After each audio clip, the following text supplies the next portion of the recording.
It's Rooney Rule season, and the Houston Texans have found their guy, which hopefully will plug a hole created by the era of Bill O'Brien, but it looks like they just created a new problem with their star. Talk about that all in just a minute.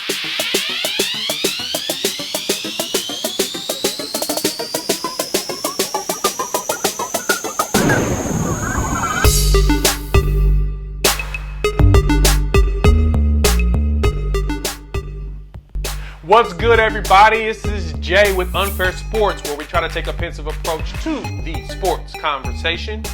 You got your sports news and analysis from anywhere in the world, but you chose to ride with us, and we appreciate that. On this video, we're going to talk about how Deshaun Watson's pretty pissed at the Texans, and reports are that they're expecting him to ask for a trade. And I'm going to tell you why he will ask for a trade and potentially what a trade would look like to get Deshaun Watson.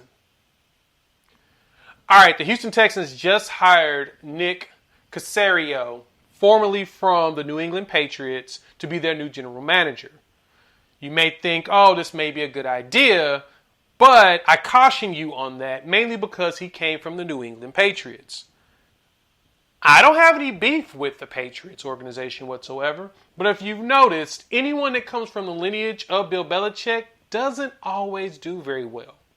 Now, Joe Judge is still, we can't judge, no pun intended, on him yet.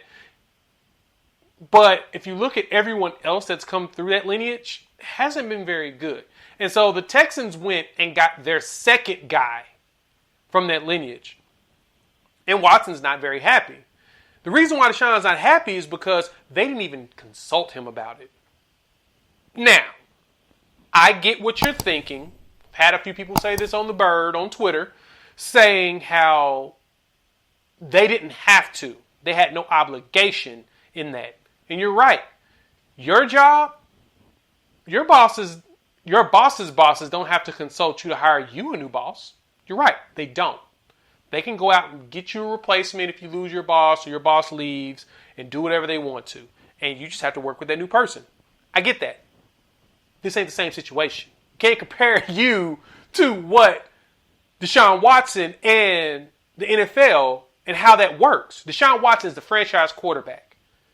He is a very talented player, as we've seen in his very short career, that he is a game changer based upon what's placed around him. Like, he's done a lot with very little. And so, because of that, that's the person that you want to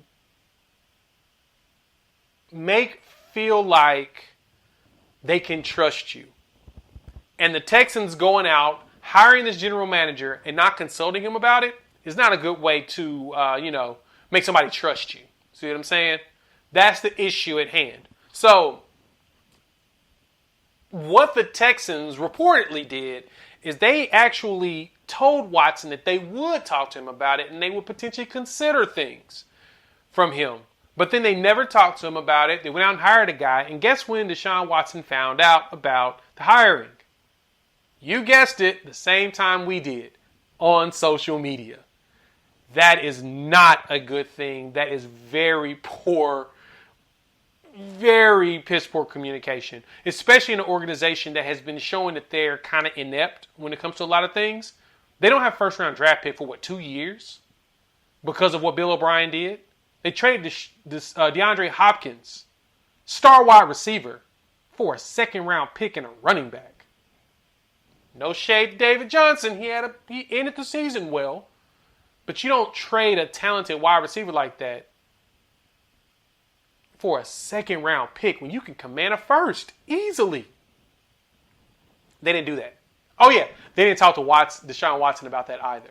That's where the problem lies. So, in this report from ESPN, within the organization, Watson's mad. And so he tweeted out, "Some things never change."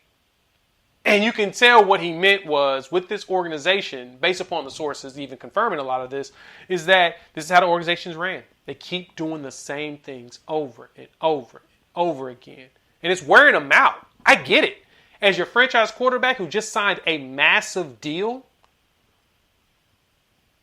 You don't invest that much money in a guy and want them to be disgruntled. You don't. So now the rumor is that Deshaun Watson is going to ask for a trade because he just doesn't trust the direction of the team. I get him. Problem is that what's going to cost to get a quarterback like him, I don't know if any team's going to be able to do it. I did see another report that the Texans have no interest in trading him. But if you want to start the conversation, you can begin with 3 first-round picks, 3 second-round picks, and a player. Probably a quarterback. I don't see a single team going after that. Now, maybe the 49ers may jump on that, or even the Dolphins, who seem to be out on Tua already, even though he just got there. That's basically the only 2 teams I think that would jump on board because they're in win-now situations. And not having those picks probably won't hurt them as much because they can lure in free agents. But outside of that, I don't see anybody else giving up that much capital, that much money to get Watson. And you say, how is Watson worth all of that? Jamal Adams got 2 first-round picks when Seattle traded for him. And it actually made their defense a little bit better. So if you get a generational talent like Deshaun Watson at quarterback, do you think that that the Texans aren't going to command a king's ransom to get him? I mean, look at what they did in the NBA. Similar situations. You get these players, of course, it's going to cost you a king's ransom to get a guy that will change everything. And the one position in the NFL that does change everything is the quarterback. So, of course, Houston is in their right mind to ask for all of that. I don't think it's going to work. I don't think the team's going to give it up. But we'll see. I don't see Watson being gone. I see Watson being there for the foreseeable future. I just hope that Houston can trade away some of their other players, recoup some draft capital, and build around the man. Because like J.J. Watt said to him at the end of the season, you don't want to waste any more years of a quarterback like him. Especially one that's really good at being elusive, but also getting sacked all the damn time.